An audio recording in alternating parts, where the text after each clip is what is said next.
light the candle.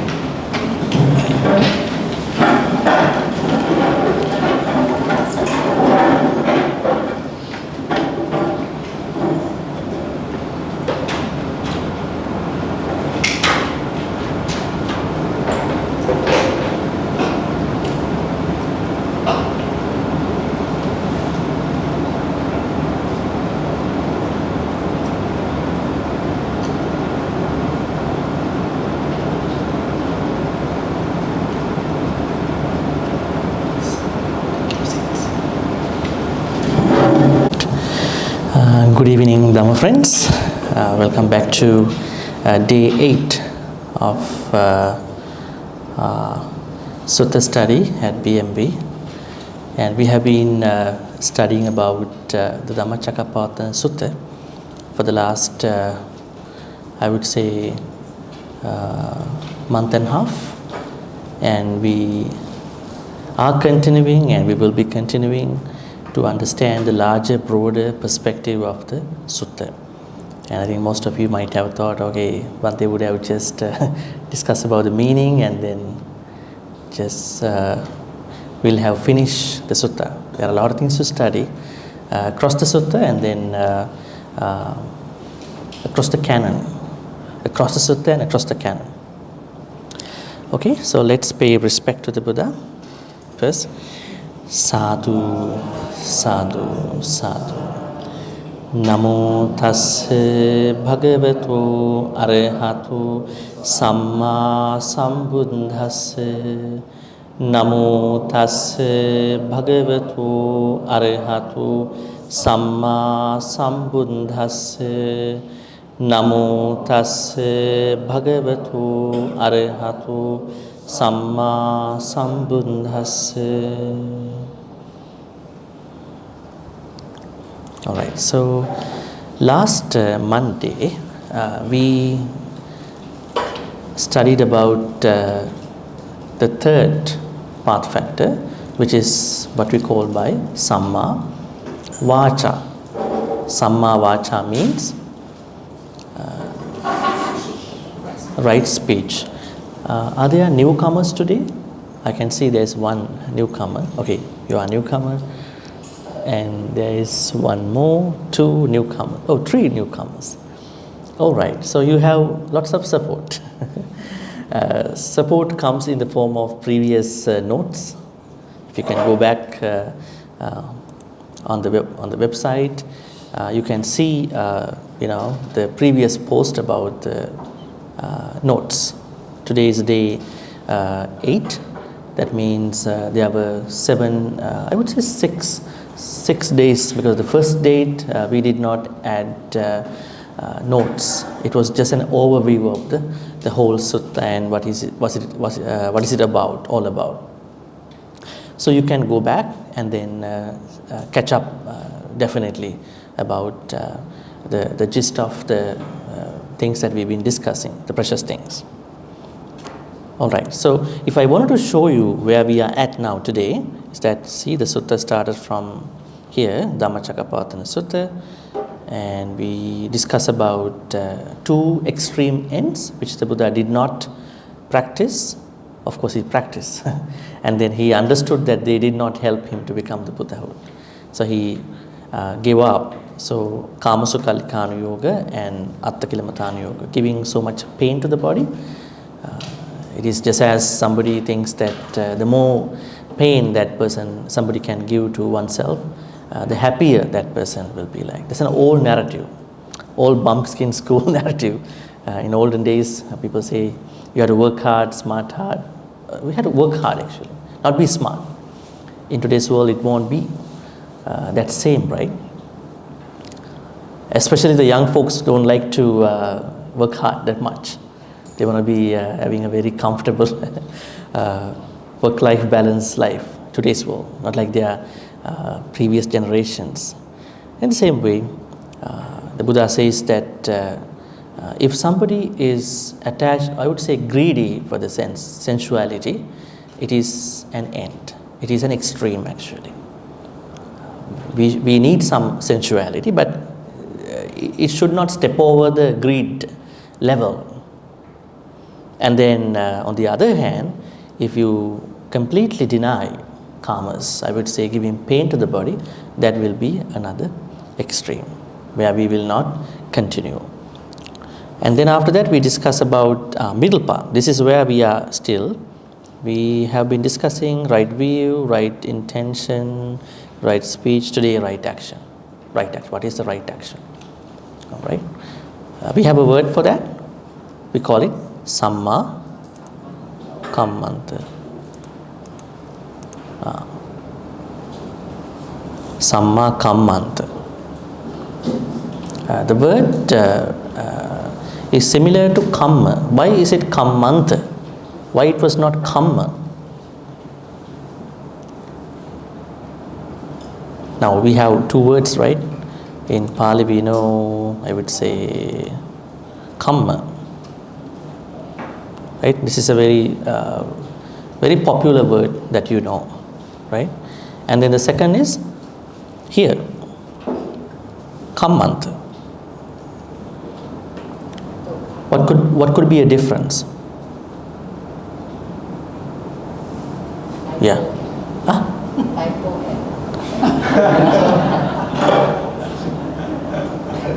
Kamma, yeah. Mental and intention and physical action. What was it? Typo? Was it this? Is that? Okay. Just, yeah. Mental intention versus physical action. All right. Anybody else? What is Kamma? How do we understand these two terms? Because we know Kamma oftentimes. And then here Kammanta. Looks like there's a difference by letters. Now Kamma means it is a neutral. It's a neutral word. It could be good, it could be bad. It is not necessarily mundane. Kammanta is mundane actions, right? So in Buddhism we say Kamma is not just the action, Kamma is the intentional, volitional action. It is not the mere action. Mere actions are, not all actions create Kamma. There are karmaless actions. There are karmaless actions. Recently I did an interview with one of the very popular Dhamma speakers. What's his name? Uncle Vijay. I interviewed him for Malaysian version of misconception of Buddhist Kamma. You will be able to watch that probably in a couple of weeks. Hosted by Buddhist Gem Fellowship. It's interesting about asking about karmaless actions. In Buddhism we have karmaless actions. They are mere actions. They are not karmas. Now there are two versions. One is our actions which do not fall into karma, and the other actions are karma actions that are done by arahants. When you become an arahant, your actions don't create karmas. So it is a neutral. Kamma is a neutral word, but Kammanta is a mundane. That means your actions, right? They are neutral. A step, I would say, ahead of neutral formality. Now, as you can now go back, Sammā Diṭṭhi, when you have the right view, when your views are purified, and then you are coming up with right intentions. When your intentions are pure, then what will happen to you? Then your words which arise from the, I would say, intentions will become now the intentions become pure. At that point, from intentions your speech arises, right? And then from your speech there comes actions. But are there any actions that could come by bypassing this order? Can we bypass this order and then have actions? Can we? What about, no? What about a mentally sick person? How will his or her actions be understood? Do you think that this mentally sick person has a view? Yeah, definitely. Intentions, definitely intention part might not be working as much as he or she thinks. And then the speech part, so there are some issues in that part. It's not a regular kind of a linear process that we see. For us, we have the linear process where we see that our actions primarily come from our speech, because we discussed last Monday that we mentally chat. We have mental chatters. We have mental chatting. Yeah, okay. Yes, you can sit anywhere. We not only speak, we also mentally speak to us, right? I think most part we talk to us mentally, right? So that means our speech should not necessarily come from words, I would say, the language format, right?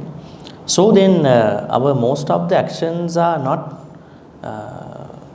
having foundation of visible words, right?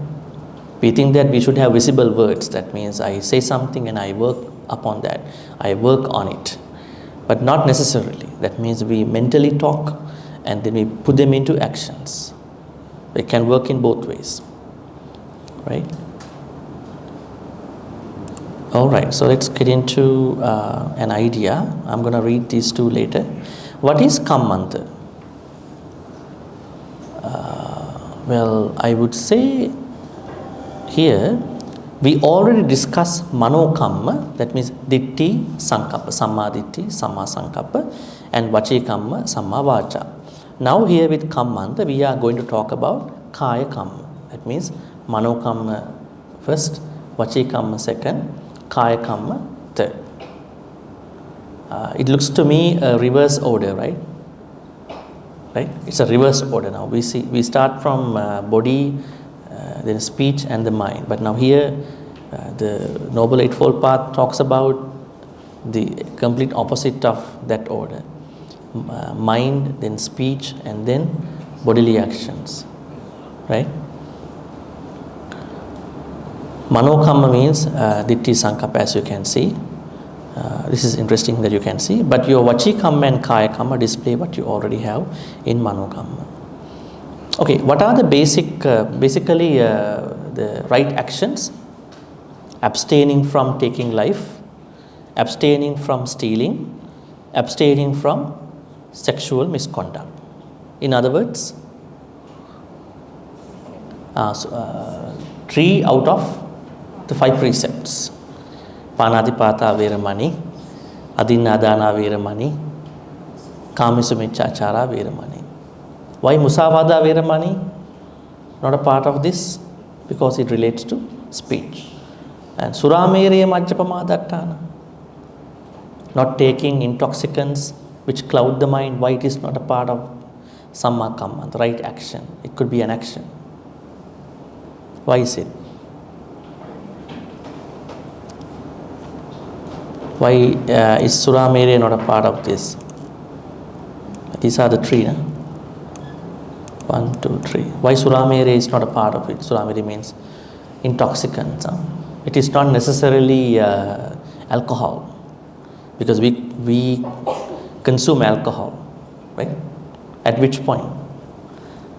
Even at the doctor's supervised process, we had to consume alcohol. Maybe I would say we catch a cold, we catch I would say a cough.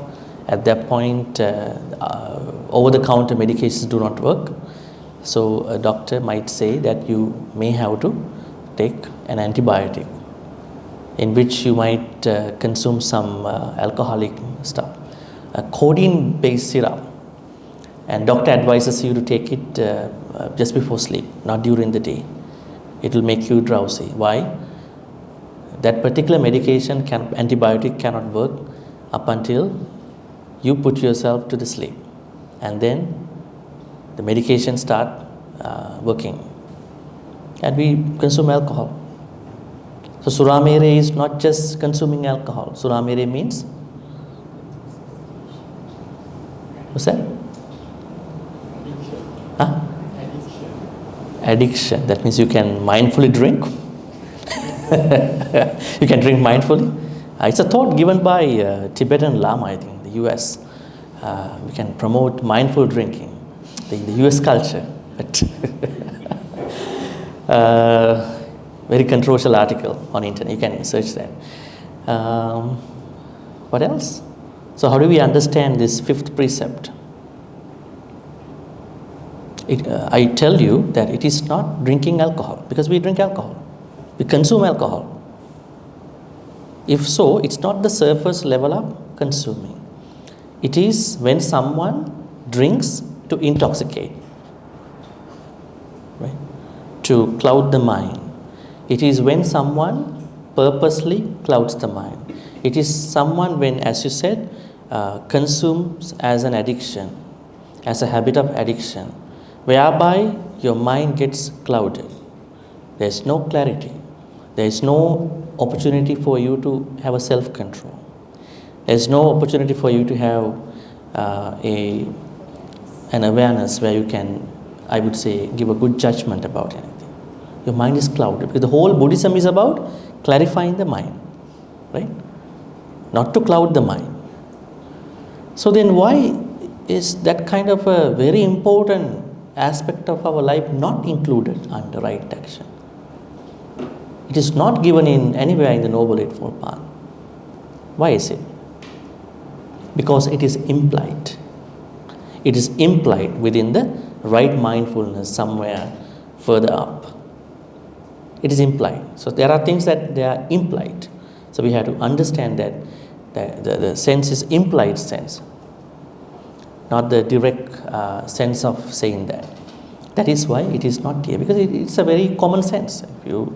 If you take such intoxicants, it is not alcohol only. We had a talk last Sunday actually, about this topic, a long talk here, wherein which I discuss about what is Sura, what is Mereya, what is Majja.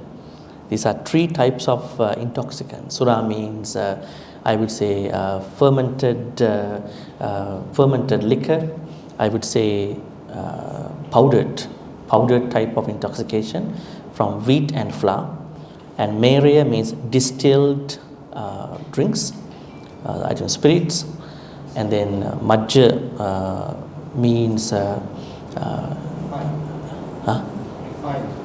refined. It could be honey, things that people used out of honey and juice, wherein which there is another type of intoxication can happen. So they are physical stuff, because we should know what we drink, what we eat.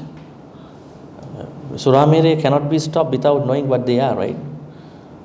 So it is physical stuff. So it's very common sense. It is implied within another noble path factor ahead of the path. So that is why it is not a part of the Sammā Kammanta.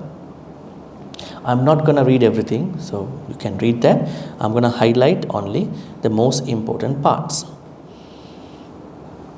All right, let's talk about the first precept. I would say by incorporating it into this practice, Sammā Kammanta. As you can see here, now we are discussing the path over here, right action. We discuss about right view, right intention, right speech. And then you have to work on a couple other noble path factors down the path. The first is Panatipata. Now, what is Panatipata, Veeramani? It's a very complicated, I would say, for many people it's a precept, and for others it's one of the very important aspects of the Sila. Because Sila and Sikha are two different things, right? Sila and Sikha. What's the difference between these two terms? Sila means? There are many terms. many English translation, Sila and Sikha. I done a very interesting interview with a professor. He's a professor about ethics in Buddhism and philosophy, who acquired degrees from masters from Cambridge and PhD from Hawaii, Manoa, about precepts and sila. And then this interview is on YouTube. You can look it up and then watch it. It's very interesting how the sila and sikha have been explained in the text, and especially how we are to understand these two terms. Sila basically means the calming of the body and speech. Sila cannot calm your mind. Only meditation part can calm your mind. So sila means, the contextual meaning of sila is calming the body and speech. And then sikha is a training rule. It's a training rule, which means in order for you to practice sila, you need training rules. I would say training. People don't like rules. It's a training. So panatipata is a training. Now, how do we understand panatipata? If someone is going to cause the vitality of any being to fall, pana atipata. That's how we take it. Pana atipata. Pana is a being. Ati is a prefix. Pata is cause to fall. If someone is going to cause a vitality of other being, even oneself, to fall, drop. What is vitality? Do we find this term in the canon? Vitality. What is vitality? In English, you know what is vitality. Huh? Jivita Indriya. In Pali we call Jivita Indriya. This is an Abhidhammic term actually. In Abhidhamma you see this. Write it. Jivita Indriya. Don't worry, I'm not teaching Abhidhamma. You might run away. I'm trying to make it very easy for you to understand. Even Abhidhamma, some stuff, very important stuff. So, Jivitendriya can be dropped. What is Jivitendriya? What will? Life force. Another term is vitality. When you die, what will happen to you? Now you die one day. Then, the moment you die, your base consciousness or sansaric consciousness departs from your body. Okay? Even you die with an accident or a shooting or a stabbing or natural death, whatever happens to you, your consciousness departs from your body. Then once it departs, it becomes homogeneous. Otherwise, how does that sansaric consciousness looks for another body? We call that moment a gandhabba. That means once the sansaric consciousness leaves from yourself, then we call it a gandhabba, and instantly it is supposed to this non-gendered. Then only you become non-gendered. That during that time, unless you are going to reborn in some way, Once you took roots, once your sansaric consciousness took roots in another body, only you manifest gender. But during that time, you have no gender. Right? Ungendered, non-gendered time. Good. Right? Like some washrooms in some universities back in the US, Canada. You go to the washroom, everybody is there. Right? Males, females, everybody there. They want to form no gender kind of a washroom theory. I don't know if it work or not. Anyways, so then what happens? Let's say you are able to get into a body, physicality, animal kingdom or human place, then what happens? The first thing that your sansaric consciousness is entering is the Jivitendriya. It enters into the Jivitendriya. Yeah, Jivitendriya. It's a Abhidhamma term. Pali Canon does not talk about it. Suttas don't talk about it. But here, why I am bringing this is, once the Jivitendriya is lost, that person is dead. Right? So, Panatipata means that you are causing someone's life force or vitality to fall, drop. Right? This is the idea. This can be done to you also. And those people who are very depressed, who cannot understand the hurried situations, pressurized situations in their life, when they are thinking that they have no help and they're going to die themselves, which is a very bad decision, which is Panatipata too, which is suicide, So they do the same thing. In Buddhism, it is not only that you fall other people's vitality to drop, it is also, if you cause your vitality to drop, it is also Panatipata Veramani. It is legal friendly too. Let's say you're going to take your life and suddenly you couldn't make it happen. Then the police come and arrest you. Yeah, they take you to the legality.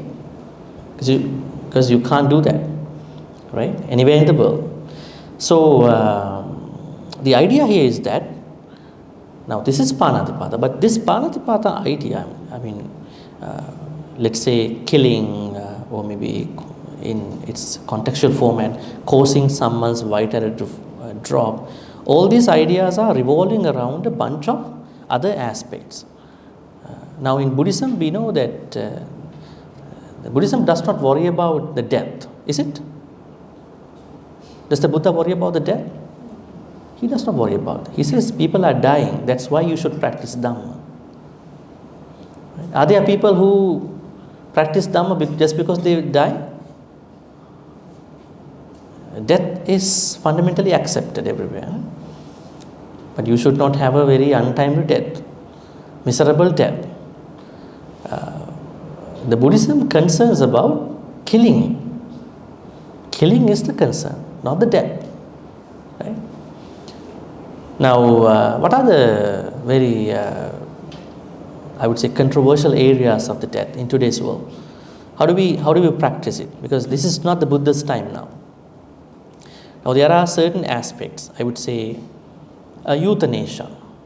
It's a very common concept in many countries at the moment, especially in the developed countries. What does euthanasia means? Honor killing. That means you can authorize medical professionals that you can't take the pain anymore, and then you were prescribed for a cancer or whatever, and you want to die. Now the problem is, in Buddhism, you can't even authorize someone to kill you. Right? Let's talk about the practical issues later. You can't authorize someone to kill you. Second, a medical professional who is going to do it, you might think that, okay, that person will do it in good faith, but he or she knows that I'm going to kill this person in whatever the good way or bad way. So euthanasia is anti-friendly. It's not friendly in Buddhism.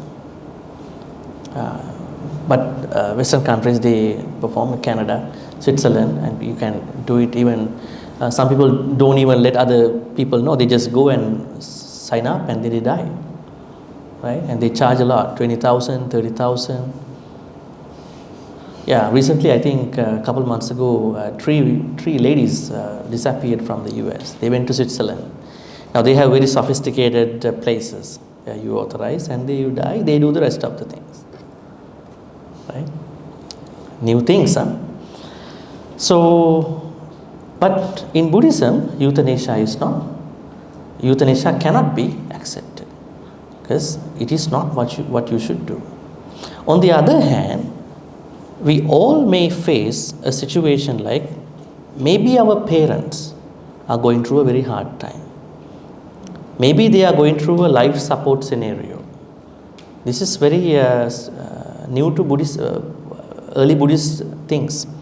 At that time, they didn't have this kind of a modern way of approaching someone's life.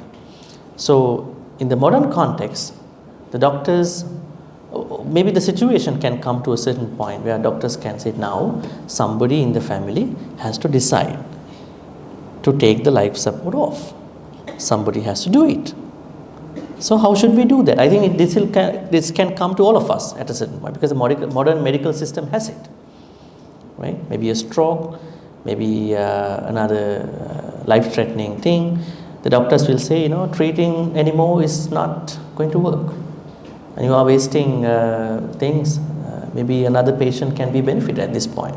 So how would we look at it as a Buddhist?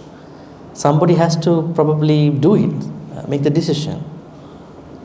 I think it's a very painful decision that somebody has to make for everybody in the family. How do we do that? Any answers? The doctors say that this patient is not going to live longer. Even live longer, but there is no improvements. Somebody has to make a decision. So how do we take it with Panatipata? So we have to look at Panatipata now from the modern perspective too.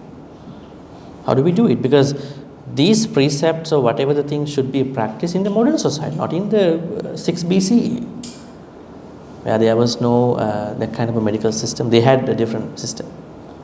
How do we do it then? Any thoughts? Has anybody experienced that situation in your family, household? Yes. Yes. Basically, you should look at the age of the patient and the amount of pain. For example, like my mother passed away from cancer, and it came to this similar situation. I told the doctor I'll only let her decide. And the decision she took was holistic. So no chemo, no drugs, nothing. And when it came towards dying, it came on life support or it came on morphine. After what she wanted, she said she would take it naturally. And she suffered for 2 weeks and then she passed away. See, now in medicine, it's all about money. Every day your life support is 20,000 ringgit in Malaysia. So the doctors will persuade you, but you've got to look at it. Insurance, non-insurance. And there's so many considerations other than just a Buddhist perspective. Okay, yeah. So in that situation, your mother was able to sign up or maybe authorize way before, right? Much earlier. Much earlier. What if a situation that your relative has come to this stage of coma or whatever, he or she doesn't know, cannot give any authorization, and then somebody else in the family has to make the decision. So, it's painful, but how should we do it? How should we face for it? As a Buddhist, as somebody who understands all these things in whatever the way. Any thoughts?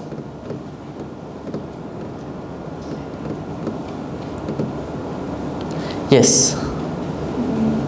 Actually, if I'm in his mother's position, I would have felt the same thing too. And then if I have to make the decision for one person, the criteria would be about the same. The chances of survival. Practicality and supportive life. I think it's the same as deciding to give an organ donation. Sometimes patient may be very you can actually decide to, there's an option to end her life, so another person has an option to receive the organ. Yeah, legally we don't have an issue. Legally you can somebody has to make a decision, it's easy. But conscious wise, Buddhist wise, we have to make a very moral type of decision. Right?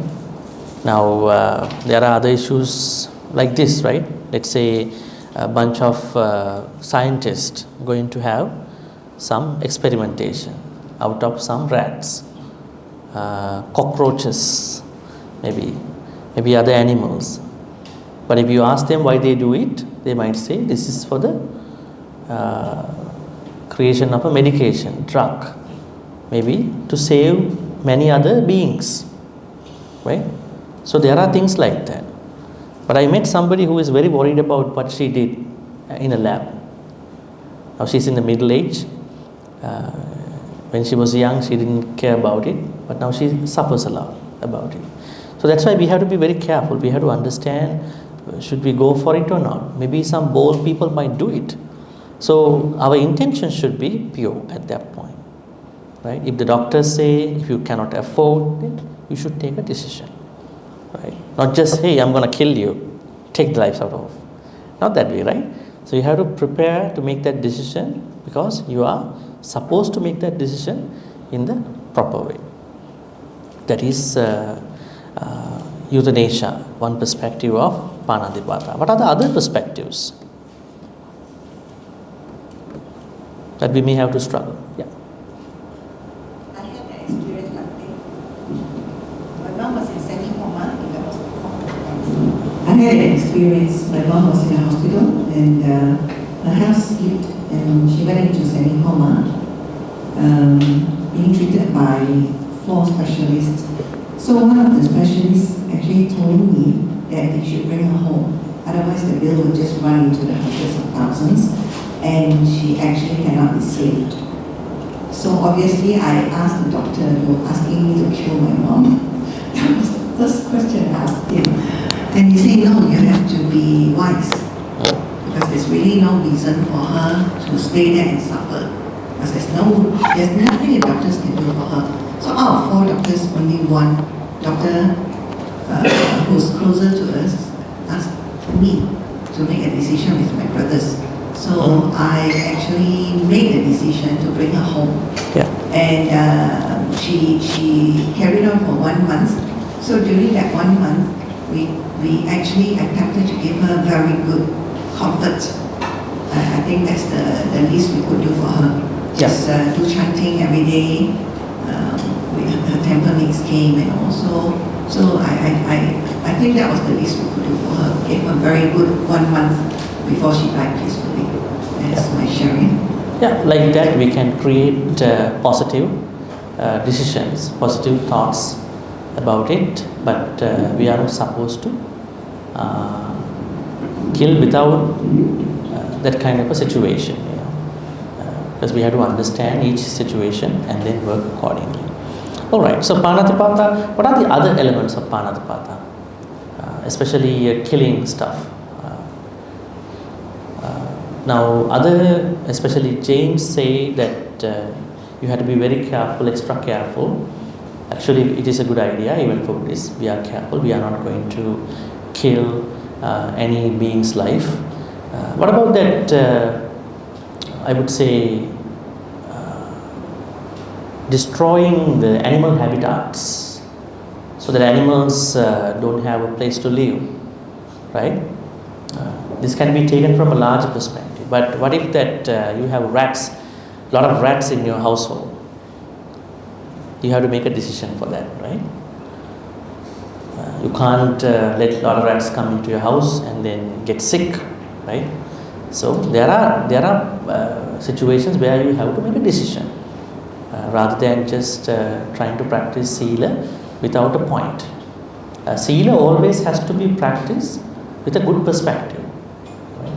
We are trying to avoid any killing, but it is not just mere killing, right? Mere avoidance of the killing, but we have to carry lots of, I would say, wisdom to that. Otherwise, we are only avoiding certain things. So, not killing, not causing vitality of any being to fall has to be thought in a very larger, greater perspective. And then the second is Adinna Dana Veramani. Adinna Dana Veramani means not taking what's not given.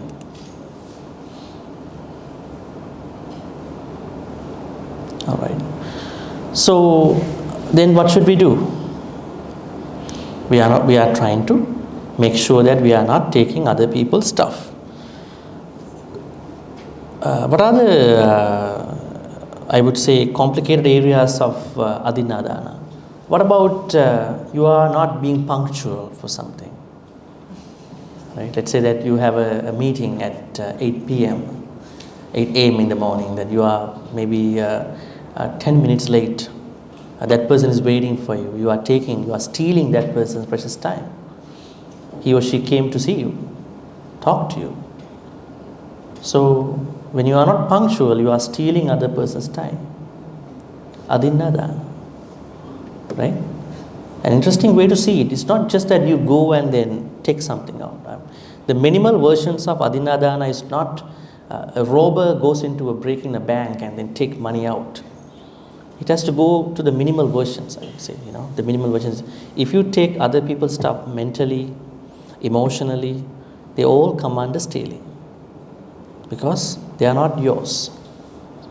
Right? Trespassing, right? And then, there are a lot of ways that you could do that. Even if you gossip in a certain way, you might take other person's time too, right? You are making a mess. Right? So, it is not just a physical thing. It might be mental, psychological things too. Maybe daily events too. So, try to be punctual. Right? But not to be too punctual.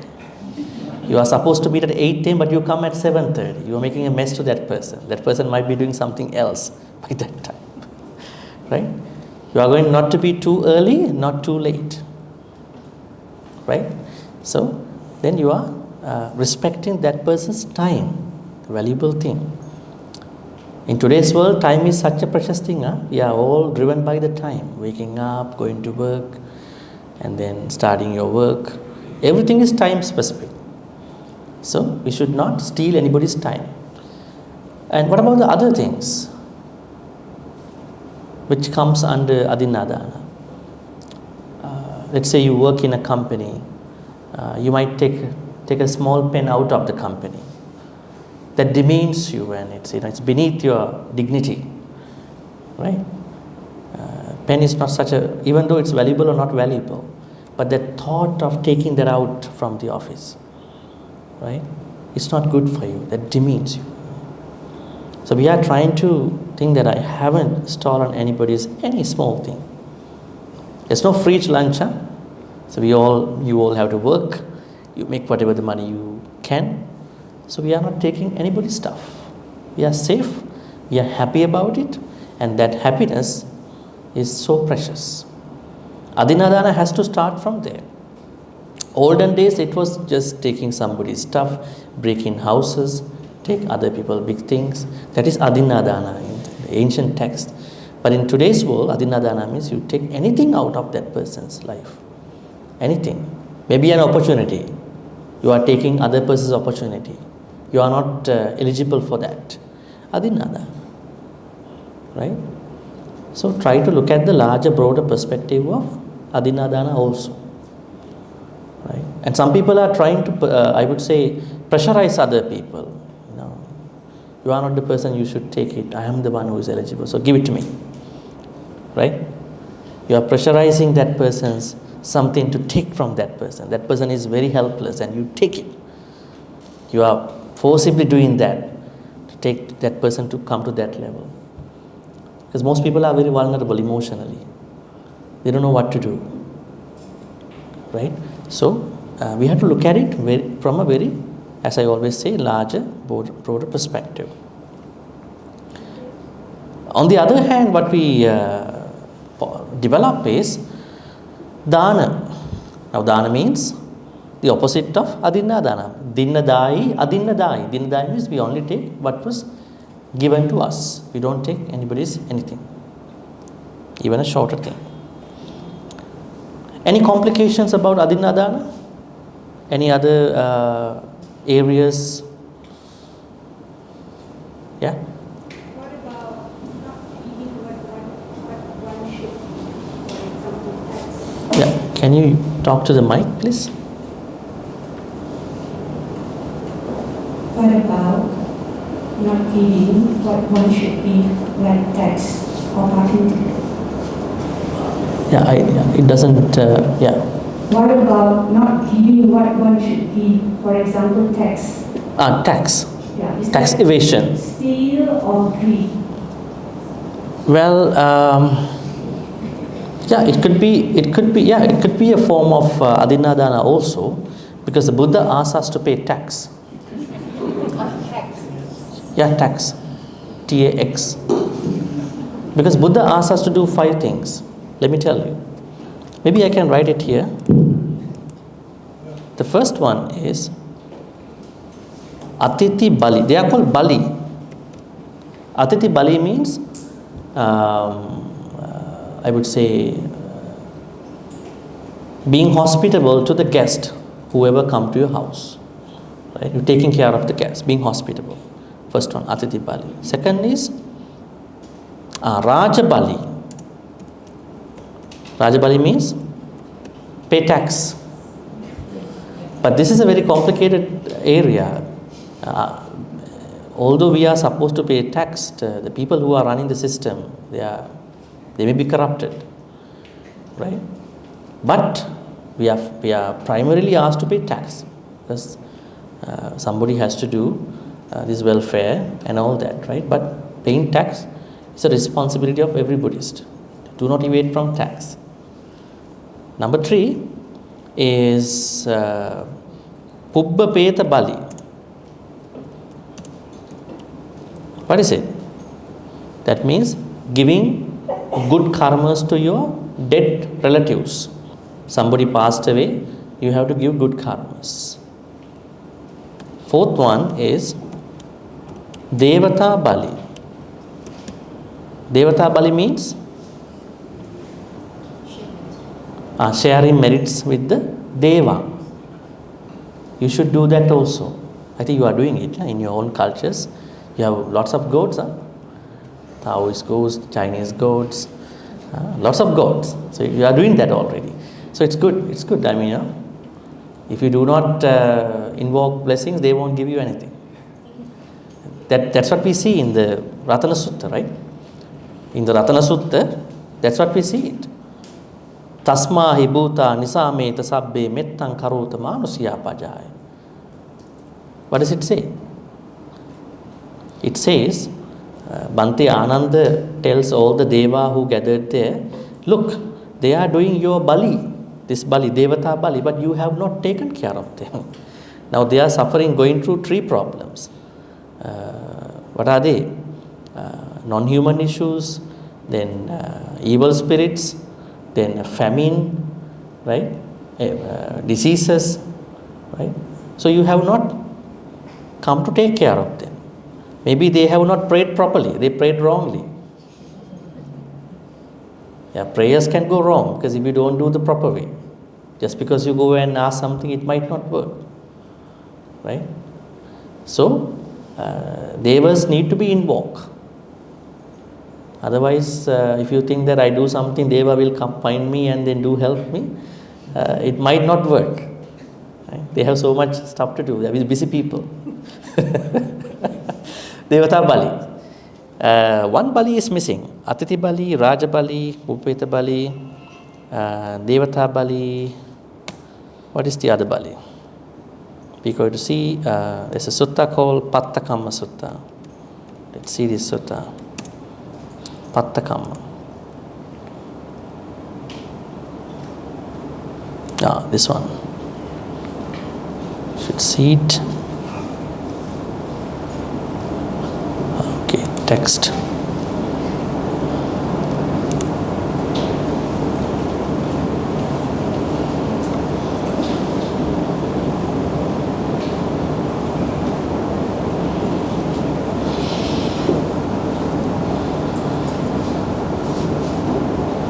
You can see Panchabali, yeah? Panchabali.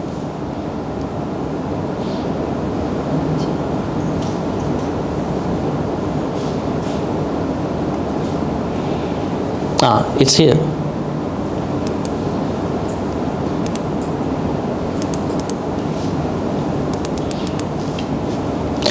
පුනච පරං ගහපති අරිය ශාවකෝ උට්ටාන විරියාදී ගතේ බෝහි බාහා බල පරිචිතේ සේදාවක්කිතේ ධම්මිකේ. This is how you have to earn money. ධම්මලද්දේ පංච බලෙන් කත්තාවෝති ඥාති බලෙන්. This is what we missed here.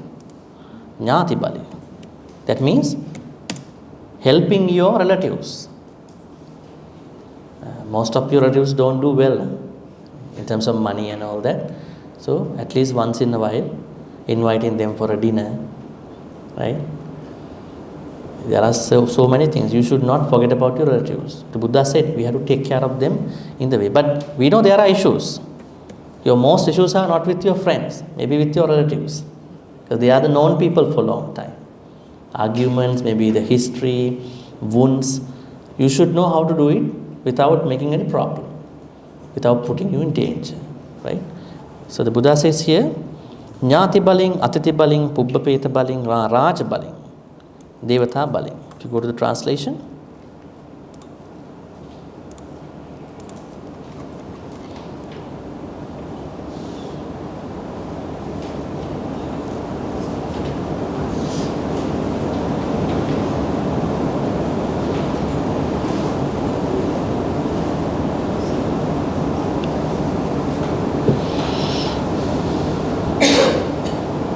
you can see here, a noble disciple makes the 5 oblations to relatives, to guests, ancestors, the king. The king means tax, and the deities. Right? You are supposed to do all that. All right, Patta Kamma Sutta.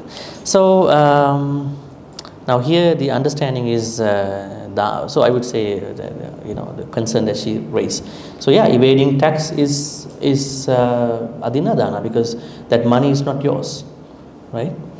Yeah, so that is another very big area to think about.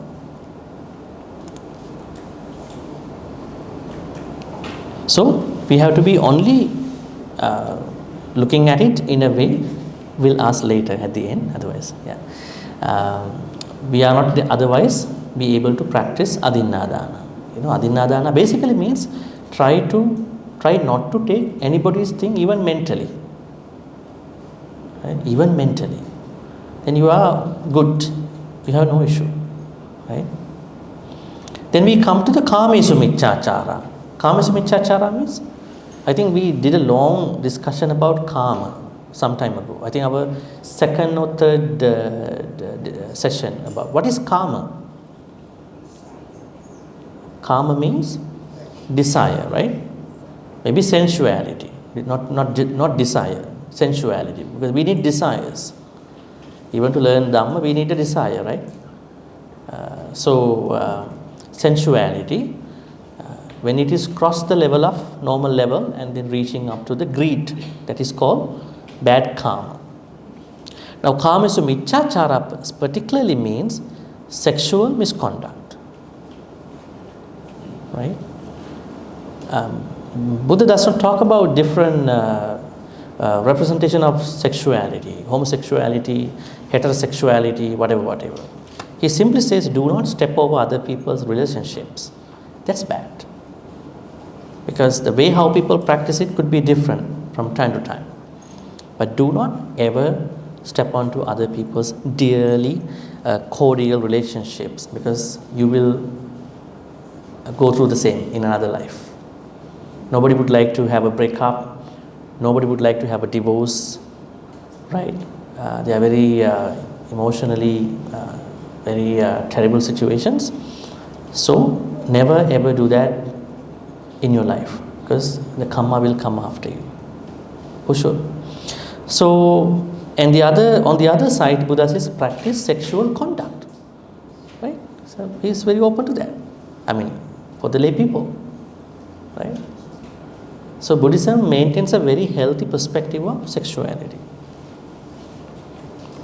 What are the other problems with regard to sexual misconduct? Oh, yes, you have a question? I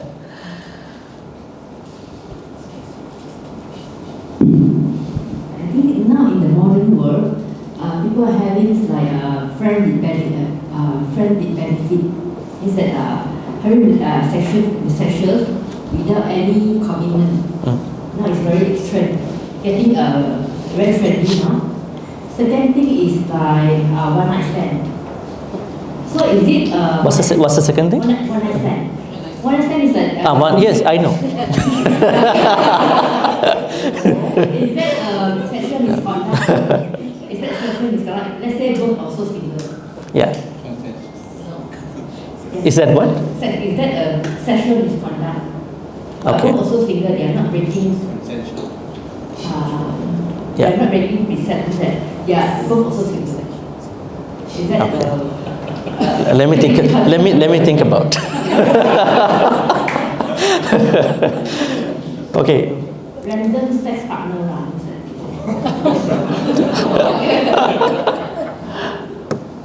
Okay. So the first aspect of the question is friends with benefit, Yes. and the second is one night stand. Yes. Okay. So to us, these are modern ways of engaging in sexuality by some people, not everybody. So we have to say that not everybody does that. Some may do. That is why I said the Buddha did not specify about different manifestation of sexuality. Should it be homosexual or heterosexual? But Buddha said never ever step over into other people's relationship. That is where the Buddha is concerned. But we have to look at the elements of that kind of a sexual behavior. Why is someone into friends with benefits kind of a relationship? Not the activity itself. Why is that mentality lie down, that kind of a thing? That could be a concern in Buddhism. It might be correct, it might be wrong in the contemporary way, but you're asking from the Buddhist perspective, right? So Buddha asks us to think about why do we have that kind of, I would say, not a regular type of, not a normal type of relationship, right? Perhaps the culture, perhaps the changes in the society, right? Perhaps the life that everybody is now, not many people, maybe some people are going through. These, I would say, things might have caused somebody to think about that kind of a life. But I think everybody might be happy if they could do a regular thing, could enter into a regular type of relationship if possible. But if things don't work for them, they might think about such things. So what I'm saying is that not trying to interpret those two options in the Buddhist way, that might lead us to some complications. What I say is that for those people who are engaged in that kind of a behavior should think whether I have issues in terms of my sexuality, in terms of Buddhism. Because it's at the end of the day, it is your sexuality, those people's sexuality. Does it violate the Buddhist fundamentals of greed, I would say, that kind of stuff? There could be the elements that one can think about, not going into 1, 2, 3, 4, those options in today's world. Yeah. So I can't say it is anti-Buddhist or it is Buddhist. What I can say is that those people who are into those things should evaluate themselves. Is this kind of a distorted, is this kind of sexual behavior a form of distortion in my healthy sexuality? Is it a distortion? Then it's not good. But it's case specific. So that's what I can think about it. Looking at the roots of that sexuality, the thoughts of that kind of sexuality.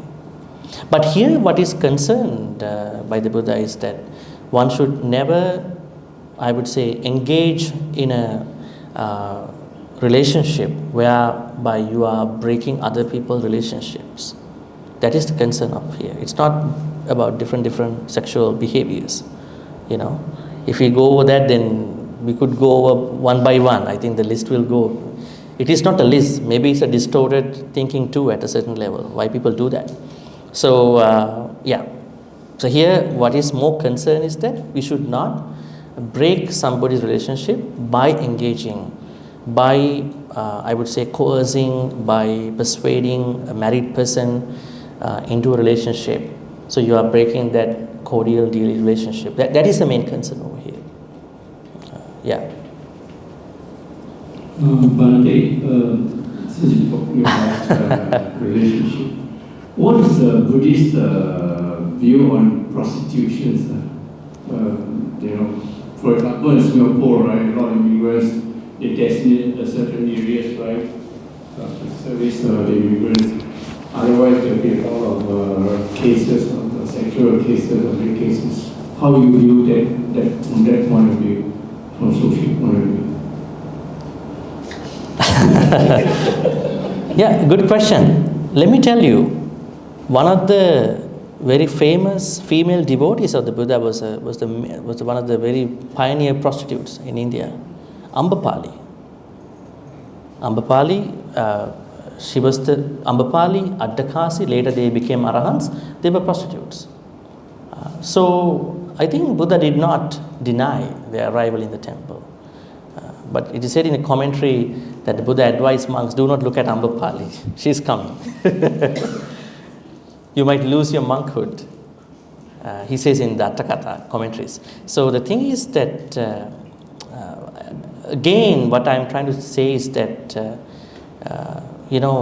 people who are going into that kind of a situation should understand, is this the best thing for me to do, right? It's all about understanding, it's about primary intentions about those kind of activity, right? Somebody might say there is a woman who is very poor, she can't take care of the kids, she has no help, maybe she was abandoned by the husband, right? So that's why we cannot say it is bad or good. Rather than I'm asking somebody to think that what caused that person to be in that particular profession. Yeah, because the Buddha says we have to always think about things like jobs that create you more lobha, more dosa, more moha. If so, you have to avoid such, right? It might be even a simple thing. It might not be that kind of a profession, right? So we cannot say it is bad, it is good. Rather than saying that kind of a thing, we would say, looking at what they are doing, there are many reasons. At the same time, those who are involved in that should consider, did I enter into these professions because of lobha, dosa, moha or not? Then intention is the most important part. Volition is the most important part, not the action itself. Right? Now let's say, as we always talk about soldiers, law enforcement, right? And they are trained, particularly trained, and they may have to use their extra force within a domestic violence situation, maybe a terrorist situation. They may have to kill or shoot, not in the way to kill them, just to protect the country, right? So we are looking at it case by case, right? Yeah. I'd like to take this discussion to another part of it, which is Michachara. I mean, we know Kamesu, and we talk about Kamesu and give so many examples.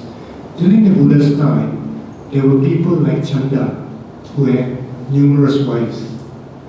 And there were multiple relationships. Even the Buddha had so many courtesans when he was Siddhartha Gautama. So in that sense, when did it come that one man only had one woman? This is actually what we inherited from the British imperial colonialization. Prior to that, even in China, in India, one man had many wives. And basically, Kamesu Michachara is about how we conduct ourselves, but there is an autonomous moral stand which we take within ourselves and make a decision which we hold upon. However, suddenly it's become that it's society which decides our moral standing. So can Bhante share some insights on this? I think we should not go to that kind of level at this point, because Kamisumichachara does not talk about monogamy or polygamy. It talks about we should not step over into other people's relationship. Right? And on the other hand, what it encourages is that those who are married, those who are into relationship should respect their partners. This is the fundamental thing. Not talking about how many spouses should we have or not. That is up to the legality of the country. If you go to a Muslim country, it's a different thing. If you go to a Christian country, it's a different thing. And we are not going to talk about that. Just as that question, that those particular behaviors, right? So let's make our boundaries here. Otherwise, we are going to talk about some unnecessary areas. Okay? Just to clarify the point, Chanda was actually giving sermons to monks. The Buddha will ask Chanda, who had minimum 4 wives, to actually advise the monks and teach them. Yeah. The Buddha's time and today is different. We can't do everything what the Buddha saw in his time. Buddha's time, the country was ruled by the kings. They had a harem. They've been with many women, many other people. Now, culture is different, for the good sake or for the bad sake. So we have to look at it from the today's perspective. Let's not talk about how many partners should somebody has in terms of Kamasumichachara. Kamasumichachara simply means we should not step over to other people's relationships, and then respecting your own partner for a cordial daily relationship. Let's put it that way. Other things are not our priority over here, right? Because we are talking about a very interesting area, Sammā Kammanta, it's noble eightfold path, not about these funny small things that people are having in their daily life, right? Let's come back to that level, that precious level. All right. Okay. So can we leave it to the Q&A later? Keep that question. Save it later, not now. So now Pānatipāta Veramani, Adinādāna Veramani, Kāmisamiccāchāra Veramani are, I would say, actions that everybody who is supposed to practice with, I would say, after Sammā Vācā. That means when you have the right speech, from right speech you are going to create good actions. You are going to take care of other beings. You are going to take, you are not going to take what's not given, and you are going to engage in sexual conduct, not in the sexual misconduct. Now we have to get into some of the very interesting part here. Why is Sammā Kammanta important? It is one of the Sila parts. Other factors regarding Sila are Sammā Vācā and Sammā Ājīva. So Vācā, Sammā Vācā is right speech, Sammā Kammanta is right action, Sammā Ājīva is right living, which will be discussed next Monday. And Sammā Samadhi, I would say Samadhi part has Vayama, Sati Samadhi, Panya part has Ditti Sankappa, which are discussed. How to practice Sammā Kammanta properly? Now, going beyond the 5 precepts, we have to look at Sammā Kammanta within the Noble Eightfold Path. Let's see it. Okay. As you can see here,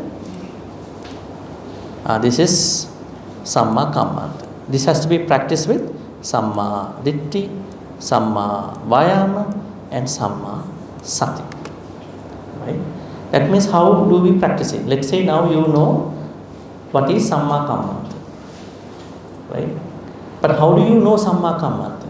From Micchā Kammanta, wrong action. There is somebody who kills, who steals, who sexually misbehaves. Right? Then how do we know that that person has a proper understanding about Sammā Kammanta? That if that person has Sammā Ditti, right view, definitely that person separates out Micchā Ditti from Sammā Ditti, Sammā Ditti from Micchā Ditti. Right? Now initially, if somebody has right view, can somebody look for distorted sexual behaviors? I don't think so. So it's kind of a very healthy, very wholesome way of looking at all this stuff. And then just because you know this is the proper actions, not killing, not stealing, not sexually misbehaving, can you still go ahead with that knowledge? No, you need effort. Right? You have to do it effortfully. Without effort, you cannot practice Sammā Kammanta. Let's say now you are very tempted. You are a married man. You are very tempted. You are in a situation that you have lots of opportunities. What would you do? You have to bring Sammā Vāyāma. You know this is bad. You could do it. You may be a married woman. Right? Yeah, you may be into a relationship already. You have opportunities coming up, pouring into you. But you know you need to practice right effort. I really love this person. This is how I'm respecting that person. Right? There may be issues in anybody's life. Who doesn't have issues? Right? So, you are bringing Sammā Vāyāma. Sammā Vāyāma means preventing, you are putting effort to prevent any unnecessary akusalas, unwholesome thoughts to come out to you. And you are removing existing akusalas. And you are trying to create non-existing kusalas. And you are trying to deepen the existing kusalas. So it's a 24-hour process. It's not just a retreat. From the time you wake up till you go to sleep, it's a process. You have to work. Otherwise, temptations will take you over in a moment of time. Just one temptation will take you over. But you are such a very effortful person, nobody can do anything. It's not controlling yourself, it's a very conscious understanding. Then, just because you have lots of efforts, can you still continue with your Sammā Kammanta practice? It is not so. You still need right mindfulness. You should know what time is the temptation arising. How is the temptation coming over to me? Who is doing this temptation to me? That kind of a very XYZ kind of a knowledge. How is it happening to me? It's a full understanding. That is how you're going to practice Sammā Kammanta. But most people have only the knowledge. They don't try to do it. And they never bring mindfulness other than a retreat. So they are always in the mess. They always complain, see, I'm coming to the temple every day, I go to every retreat, I listen to many Dhamma, but nothing is progressing because you are not doing anything properly. You are practicing the wrong way. Right? You have to practice the proper way. This is the proper way. Noble Eightfold Path. That is why it is a gradual path. Right? It is a gradual path. And then, 5 precepts we have discussed about it. Does the absence of these three make you a virtuous person? Now let's say you are not killing anyone, any being. You are not stealing anybody's thing. You are not sexually misbehaving. Are you becoming a virtuous person just because of that? No, I think I told that many times over here. So, you have to be intentionally moral, not just moral. Not just moral, you have to be intentionally moral. See, 3 months old infant breaks none of the precepts. Right? But he or she is not a virtuous person. Although the baby does not do any harm like a bad person. But the baby is not intentionally moral. So he or she needs understanding, Sammaditthi, and intention, Sammā Sankappa. It's not merely the inability to violate any of the 5 precepts. That is why this is called Sila perspective of the path. That means somebody is chained with something. So he or she cannot do anything bad. But the mind is so bombarded with all the bad intent. I want to kill, I want to kill. But he or she is chained with something. Do you still call that person who has Sila? No, it's the intention. Buddha always talk about intention, volition part. So who knows the intentions? Only that person knows. Others don't know. That's why Buddhism is a very private, kind of a private self-practice in a way. Nobody knows. So, here these 3 are definitely related to Sila. Sila does not mean the mere absence of those 3 actions. So, you have to abstain from these three, not killing, as an intention. I am not killing. That is why I am refraining from it. I am abstaining from it. I am not stealing anything. Right? I am not sexually misbehaving. Interestingly, is Sammā Kammanta connected to compassion? How conscious decision making leads to compassionate action? Is it connected to compassion? Yes. At the moment that you feel you want to destroy somebody's life, if you were compassionate, you would have not come to that thought. So is adinadana and kamasumichachara. If you think a little bit before, during, after, nothing will happen. Right? Those numbers won't come to our mind. Right? They will never come to our mind if we think. Right? So compassion, that means karuna. So please keep in mind, while you practicing anything in Buddhism, you must at the same time continuously practice 4 things. We call them metta, karuna, mudita, upekkha. You must maintain them all the time. They are the highest attitudes. You cannot practice anything, even the Noble Eightfold Path, without those 4. You should have some unconditional friendship to everybody, by understanding who they are. Right? Otherwise, it is going to be a problem too. And the second, karuna. You should be able to put yourself on other people's shoes as empathy, and sometimes you have to make it, if you could, to the compassionate level. We say empathy is the shorter version of compassion. Right? Maybe we can't help that much, so it's empathy. Empathize. But compassion means the larger, broader version of your empathy. You can still help that person, money-wise, help-wise, advice-wise, and all that. Karuna. Mudita. Mudita means we should be able to be altruistic about other people's achievements. Right? It looks like those 4 are more difficult than the Noble Eightfold Path to many people. Why is it? Every devotee should have all these things who wants to practice Dhamma. Otherwise, they are not able to practice Dhamma path. All these become a knowledge today.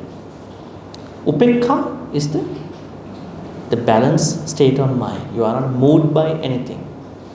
Happiness, unhappiness, right? Or gain, praise, anything. So compassion definitely is very important for you to practice Sila path. Then you will not, that means compassion helps you not to make any wrong thing in terms of the Panatipata, Adinadana, Kamsamichachara aspects. Is Sammā Kammanta connected to mindfulness? Definitely, because we discussed right mindfulness. Do you need Sampajanya for that? What is Sampajanya? Sampajanya. This is a word mentioned in the Satipatthana Sutta. Sampajanya. The Buddha said Sati Sampajanya. They both work together. What is Sampajanya? Clear comprehension. Now I know I am sitting down, but am I conscious about what is on the ground? I might not. Right? So the specifics of that particular mindfulness has Sampajanya part. So we call it in the normal sense what you call the presence of the knowledge, but the presence of the mind. The presence of the mind should be followed with some wisdom. We call it Sampajanya.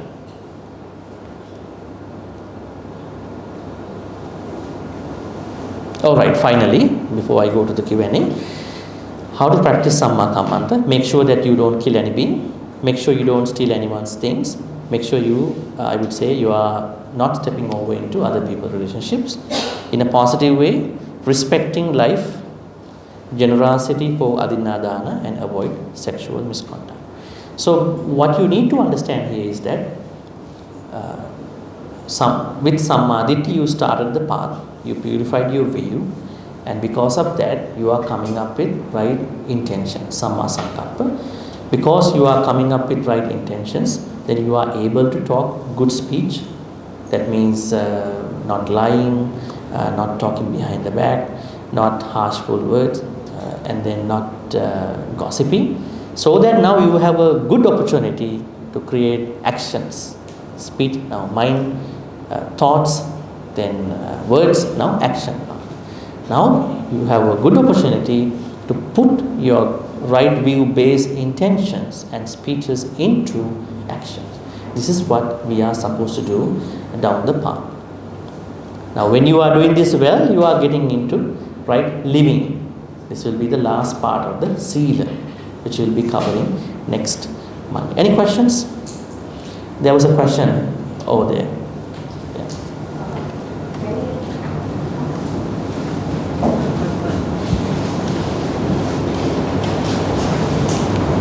Can you please stand up and ask the question? Everybody can see you. Yeah. Please rise. Okay. Yeah, I can see you. I must let you first know that I'm visually handicapped. So I don't really see you, but I hear whatever is going on. I see a little. Now, we were just talking about sexual misconduct, and there are only two things that came to my mind when you spoke of sexual misconduct, that is rape and incest. So that was something I think should be in everybody's mind. It's the misconduct where rape and incest is concerned. Just sharing that. So, Rape and what's the other one? incest. Huh? Incest. Incest.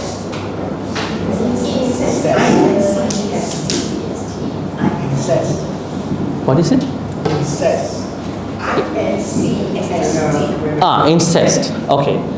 Okay, yeah. So consent is an issue to many such. That means, well, I mean, there are a lot of things that come under that kind of different aspects.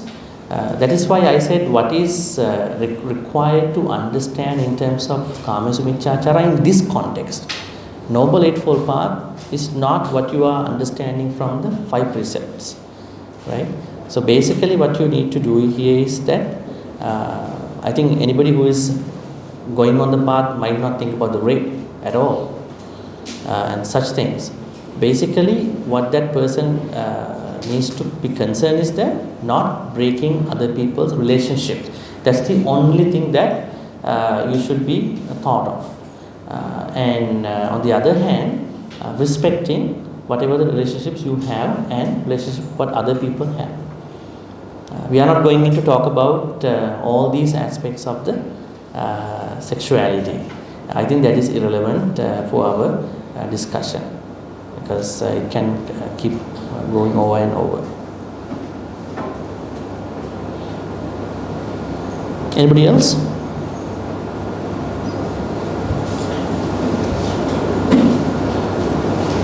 Yeah, after.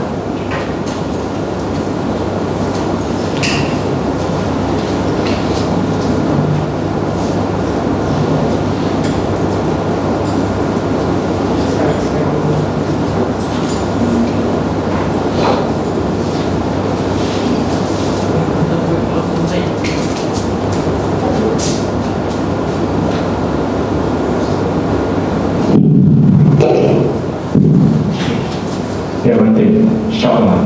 2 short questions.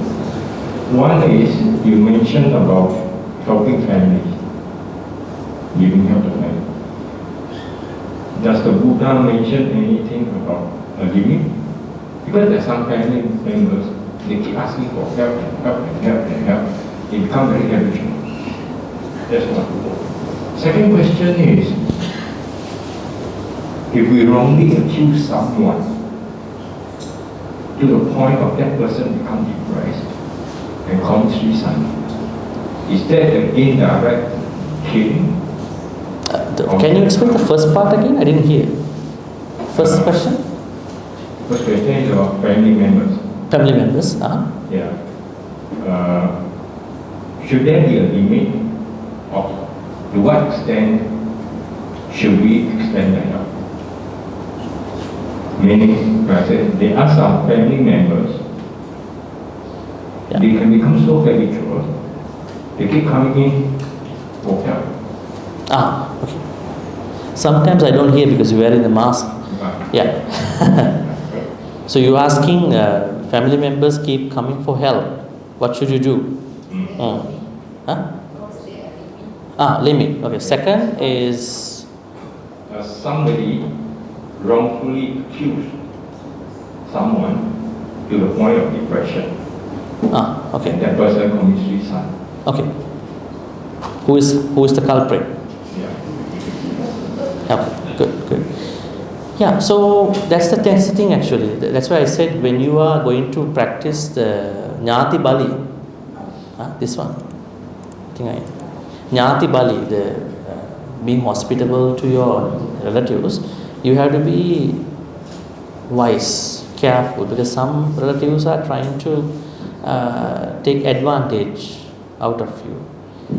But it should not deprive of your ability to help them. Right? That means for any good thing you should practice some type of wisdom. Without wisdom you cannot practice some level of wisdom, you cannot practice any good thing. You should know the limit, the boundary, how to persuade them. This is what I can do for you, right? So we need a certain level of wisdom to tackle those people without making them unhappy. At the same time, without depriving your good will actually towards them. First. Second is that it depends on the intention. We don't know the intention. Maybe it seems that one person made it, but maybe he or she didn't have the intention to do so. So we can't say without understanding the intention. If the intention was to kill, destroy some other being's life, definitely then yes. But sometimes not. Yeah. Otherwise we can't say. That's why I'm saying we cannot analyze the karma from the external actions only. Right? We cannot do that in Buddhism. We don't know the intention. But some people lie. That's a different part. They only know what they are doing. Make sense? Okay, good. This lady, yeah. Looks like it doesn't work, Mike. Does it work?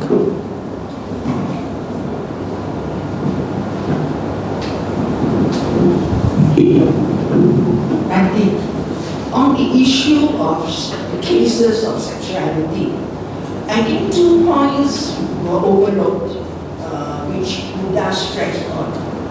One is suffering, and the other is wisdom. And that is related to Sammā. Now, suffering in the cases of these relationships, there have been enough case histories where there have been suffering as a result of such behavior. And of course, related to this is the attachment aspect of greed. If a person can get into a relationship of random sexual behavior, one-night stands, etc., without greed, knowing the consequences, and they are okay, that's fine, for themselves. But the other party may not have the same frame of reference, in which case suffering will be a consequential thing. So that's one aspect.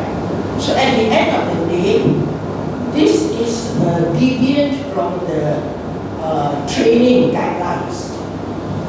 The other aspect of rape and incest, that again has aspect of suffering from aspect of betrayal.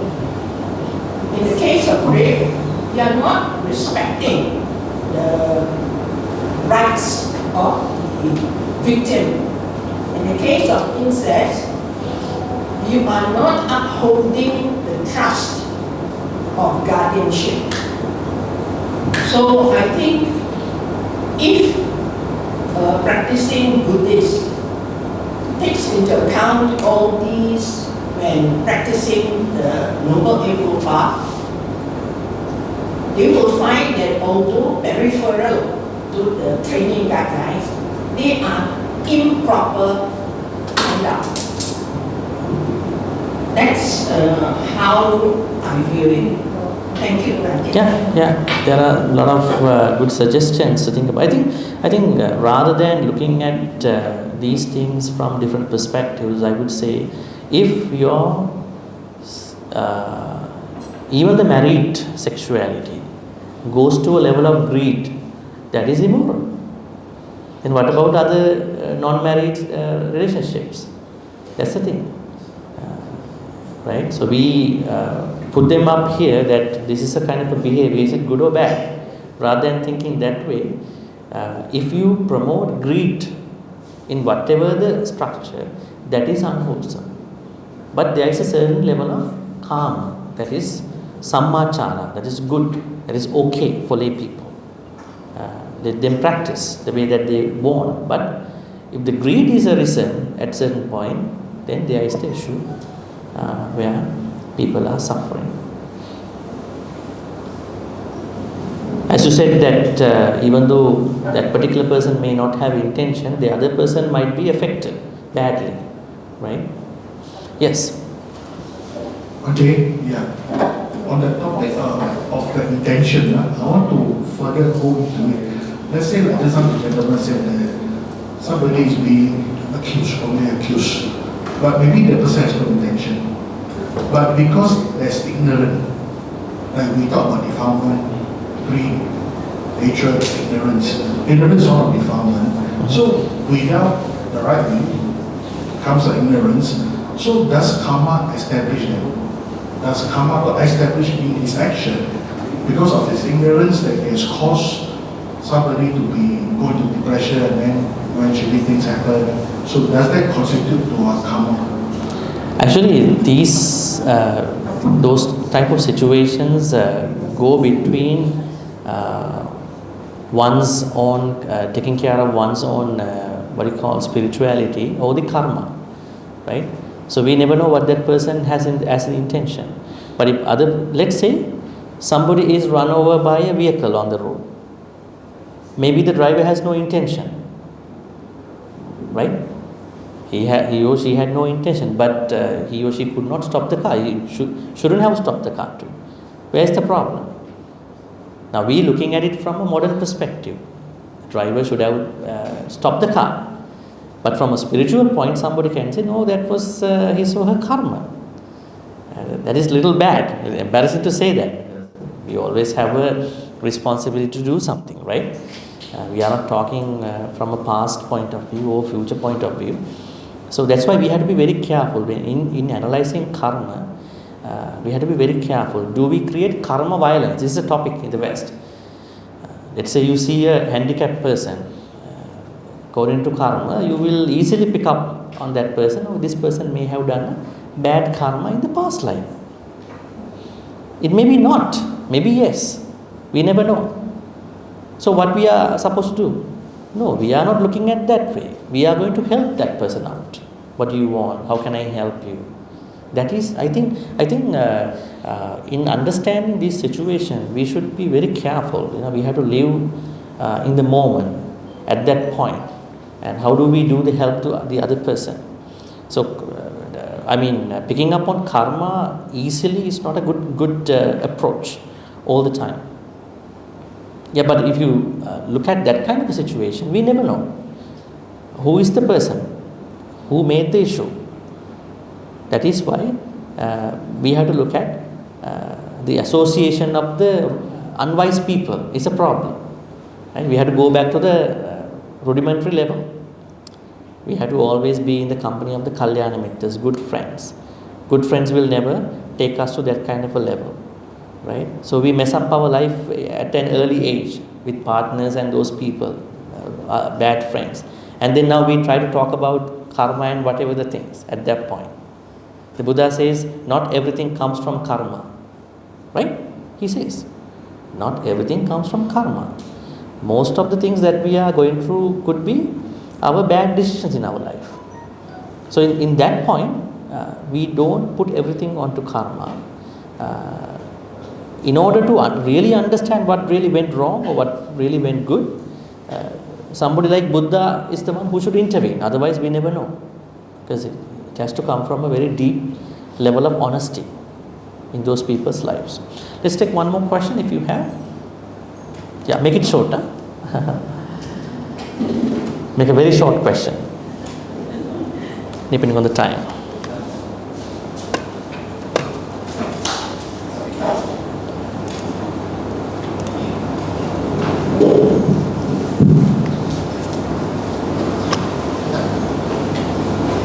Bhante, I have only one question. Somehow we have done a mistake without any bad intention. But after analyzing it, got to know it is a mistake, no matter what, whether it's a good intention or bad intention or without any intention. After analyzing, it is like 50-50. No need to hurt, don't have any intention to hurt, but the person got hurt because we don't know about the person. So in that case, no need to go for the grief, like how we cannot be in the grief forever. How we can solve such kind of situation? Okay, so two aspects. One thing is that not knowing the morality is not a free pass to hurt other people. Not knowing the morality, how to behave, how to talk, how to act, is not a free pass to hurt other people. That is a fundamental problem. Let's say there is somebody who says that I don't know that killing is a bad thing until today. Stealing other people's stuff is a bad thing until today. Sexual misconduct is a bad thing until today. That person cannot be given any immunity, in my understanding, unless otherwise that person comes from a very immoral background, like a gangster, maybe a drug cartel or somebody. So fundamentally that ignorance should be investigated. That is number one. So by knowing and then doing it is another aspect. Let's say that person made a mistake. It could be a mistake if that person did it without intention. Let's say that person knows this is bad, but it happened. So at that point, it could be forgiven, because we have to forgive everybody, right? But there are certain consequences that person may carry. Remember the Deva, there was one guy who went for camping with other guys who hide for a prank, hide clothes of the other person's clothes. He became a Deva being naked, Interesting story. A naked Deva in the heaven, right? He did it for prank. But the other person suffered a lot. He couldn't find clothes in time.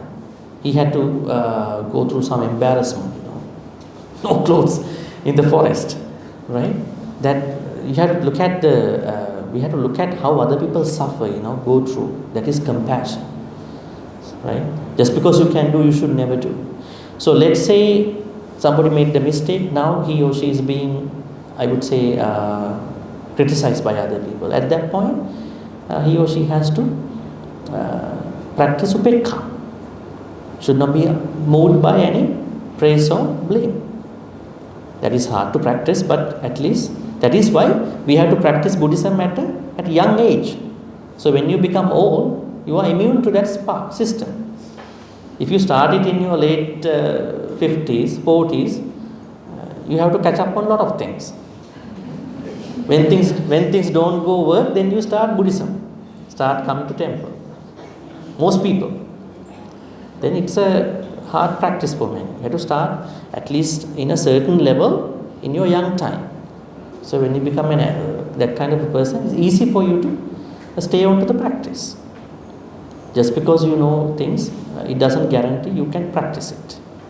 So there will be things that person has to go through, but that person will go through everything with some level of upekha, equanimity, balanced state of mind. Alright, so today we discuss about Sammā Kammanta. Sammā Kammanta is nothing but understanding the preciousness of other people's lives, and then the preciousness of other people's belongings, and the preciousness of the cordial, dear relationships other people maintain, right? The way how people perform sexuality could be different. According to time, at the Buddha time, there were kings who had lots of harems. If you go to some other country, it could be different. So it is not our point of discussion. Our point of discussion is whatever the relationship people have been maintaining, we have to respect. We should not step over to their relationships and respect what we have, what they have. That's what Kamsamicachara basically means. Right? If you do such, they come from a very good understanding of your spirituality, Sammaditi. Those thoughts will help you to have Sammā Sankappa, and those intentions help you to have good words, Sammā Vacha, then Sammā Kammanta, that means you are going into action part. Now next week what is happening is that now you have actions. Not only you are physically doing those actions with mentality, you are going to look at a moral way of making money, making a living out of it. That's very interesting. That's more into how you spend the life. So that is what we will be discussing next Monday. All right. Let's share all these good karmas. May all the good karmas which we've been accumulating today be transferred to all the departed beings who passed away in the name of all of us. May departed beings be well and happy and finally attain the supreme bliss of Nibbana. Sadhu, sadhu, sadhu. Idam me ñāti nang hotu sukhita huntu ñātayo. Idam me ñāti nang hotu sukhita huntu ñātayo. Idam me ñāti nang hotu sukhita huntu ñātayo. May Devanaga Mahitika also be well and happy. May they share all these good karmas, and may they protect and bless all of us for good health, quality of life, prosperity, safety, in particular for our Dhamma journey. May Devanaga Mahitika finally attain the supreme bliss of Nibbana. Sadhu, sadhu, sadhu.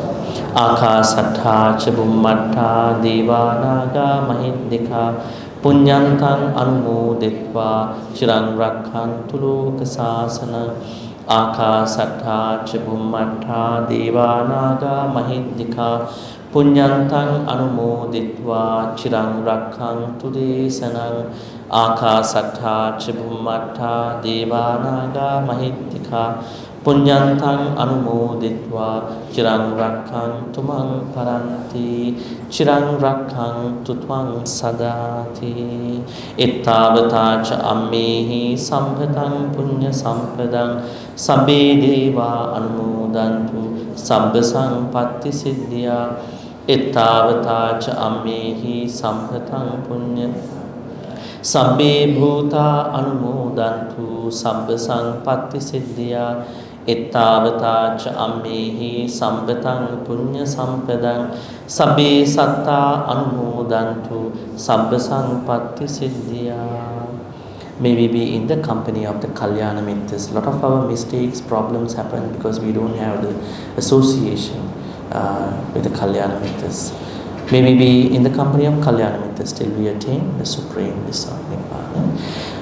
Imina punya kammena mami bala samagamo satang samagamo hotu yava nibbana pattiya. Finally, may all the good karmas which we've been accumulating today be supportive and helpful for all of us to attain the supreme bliss of Nibbana. Sadhu, sadhu, sadhu. Abhivadana sirisse niccang vaddha pachayino Chattaru dhamma vaddhanti ayuvannu sukhang balang ayurarogya sampatti sagga sampatti mevacha ato nibbana sampatti iminati saminchatu. Sadhu, sadhu, sadhu. Alright, with that discussion, Sutta study today is finished. I'll see you next Monday and have a good night.